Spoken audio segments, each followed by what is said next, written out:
जय श्री राम मित्रों। मैं पंडित दिनेश कुमार दुबे शास्त्रीय अनुभूत चैनल के माध्यम से एक बार फिर आप लोगों के साथ आज हम आप लोगों को एक जड़ी बूटी के बारे में बताएंगे जिसका नाम है अपामार्ग। अपामार्ग एक बहुत ही साधारण पौधा है। अपने घरों के आसपास जंगल झाड़ रास्तों पर कहीं भी आप हमेशा देखते ही होंगे, लेकिन इसे नाम से नहीं जानते होंगे। अपामार्ग की पहचान न होने के कारण लोग इसे बेकार समझते हैं और यह भी नहीं जानते कि अपामार्ग के फ़ायदे क्या क्या हैं, इसका इस्तेमाल कैसे होता है। जी हाँ, अपामार्ग एक बहुत ही गुणकारी औषधि है जिसका वर्षों से आयुर्वेद में इस्तेमाल किया जा रहा है। अपामार्ग के उपयोग से विकारों को तो ठीक किया ही जाता है, बीमारियों को रोकथाम भी की जाती है। जैसे आप दांतों के रोग, घाव सुखाने में, पाचन तंत्र विकार, खांसी, मूत्र रोग, चर्म रोग सहित बहुत सारी बीमारियों में अपामार्ग का लाभ ले सकते हैं। लेकिन इसकी जानकारी बहुत ज़रूरी है। यह पौधा आसानी से हर जगह मिल जाता है। अपामार्ग एक जड़ी बूटी है। बारिश के मौसम में यह पौधा अंकुरित होता है। ठंड के मौसम में इसमें फलते फूलते हैं, फल फूल लगते हैं और गर्मी के महीने में ये पककर तैयार हो जाता है। इसके बीज चावल जैसे होते हैं जिसे लोग अपामार्ग तांडुल कहते हैं। मुख्यतः दो प्रजातियां पाई जाती हैं और जिनका प्रयोग चिकित्सा जगत में किया जाता है। एक सफ़ेद अपामार्ग है और दूसरा लाल अपामार्ग। दोनों में समान गुण होते हैं और दोनों का प्रयोग चिकित्सा जगत में किया जाता है। इन्हें चिचिड़ी, चिरचिटा, लटजीरा, अपामार्ग, भुइगुंडा बहुत सारे नामों से लोग जानते हैं। आइए अब हम आपको इसके औषधीय गुणों के बारे में बताएंगे। अपामार्ग का प्रयोग दांतों के लिए बहुत ही अच्छा होता है। इसका प्रयोग अगर आपका दांत दर्द कर रहा है, इसके पत्तों का रस रुई में डुबाकर और दांत के नीचे रख दीजिए, आपका दर्द ठीक हो जाएगा। अपामार्ग की ताज़ी जड़ से रोज़ाना दातून करने से दांत के दर्द, मसूड़ों की कमजोरी, दांतों का हिलना, मुंह से बदबू आने की परेशानी ठीक होती है। हाँ, यदि ताज़ी जड़ी न मिले तो सूखी जड़ी को लाकर पानी में भिगोकर रख दीजिए। 1 घंटे बाद वो ताज़ी जड़ी जैसी हो जाएगी। चर्म रोगों में, फोड़े फुंसियों में इसके पत्तों का रस पीस कर लगाने से आराम मिलता है। अपामार्ग के पत्तों का काढ़ा बनाकर कुल्ला करने से मुंह के छाले ठीक हो जाते हैं। एक भस्मक रोग होता है, बहुत अधिक खाने की बीमारी। आप कुछ भी खाते जाओ, सब अन्न भस्म होता जाता है और शरीर जैसा का तैसा रहता है। इसमें अपामार्ग के बीजों का चूर्ण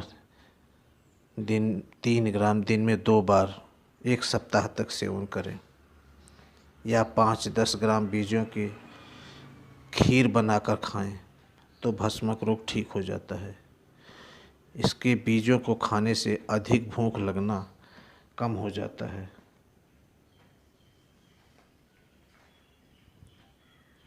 घाव सुखाने के लिए अपामार्ग के रस का मलहम लगाएं तो घाव नहीं पकते हैं अपामार्ग की जड़ तिल के तेल में पकाकर छान लें और फिर इस तेल को घाव पर लगाएं, घाव ठीक हो जाता है। अपामार्ग के पंचांग का काढ़ा बनाकर नहाने के पानी में मिलाकर स्नान करने से खुजली में बहुत लाभ पहुंचता है।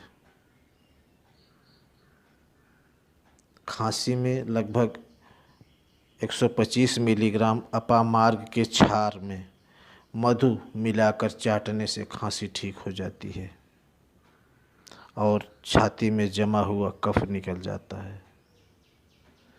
इसके सूखे पत्तों को हुक्के में रखकर पीने से भी खांसी ठीक होती है।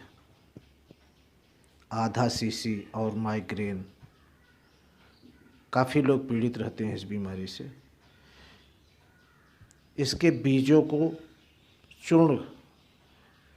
का चूर्ण केवल सूंघने मात्र से आराम मिलता है और मस्तिष्क में जमा हुआ कफ पतला होकर निकल जाता है। साथियों, अब हम इसके 2 प्रयोग और बताएंगे आपको, और जो कि अपने आप में बहुत ही बेजोड़ हैं। इसका कोई तोड़ नहीं है। आयुर्वेद तो आयुर्वेद, एलोपैथ में भी इसका तोड़ नहीं है। तो पहला प्रयोग है कि चेचक निरोधक टीका। मान लीजिए आपके गांव में, शहर में, देहात में, जहाँ भी हैं आप, वहाँ पर चेचक का प्रकोप चल रहा हो, चारों तरफ सबको चेचक निकल रही हो। आप एक काम कीजिए, हल्दी और अपामार्ग की जड़ दोनों को बराबर मात्रा में एक साफ पत्थर पर अच्छे से घिसें, दोनों को बराबर घिसें, हल्दी और अपामार्ग की जड़, और इसका लेप बना लें घिसकर। पीसें नहीं, केवल घिसें। और इसका लेप बनाने के बाद इसे हाथों और पैरों के नाखूनों पर, 20 नाखूनों पर, 10 उंगलियाँ पैर की और 10 उंगलियाँ हाथ की, मतलब 20 नाखूनों पर, नाखूनों के ऊपर इसका लेप लगाएं। और एक लेप चंदन, जैसे मस्तिष्क के ऊपर जहाँ टीका लगाते हैं वहाँ एक टीका लगा दें। प्रभु की कृपा होगी तो सबको चेचक आएगी, लेकिन आपको चेचक नहीं आएगी, ये गारंटेड है। तो इस ढंग से अब हम आपको दूसरा और अंतिम प्रयोग बताने जा रहे हैं। दूसरा प्रयोग है प्रसव को आसान बनाने के लिए। माताओं एवं बहनों को प्रसव के समय बहुत पीड़ा होती है। इसको आसान बनाने के लिए अपामार्ग बहुत ही गुणकारी है।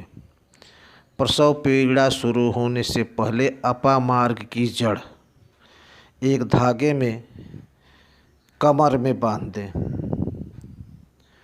इससे प्रसव बड़ी आसानी से हो जाता है।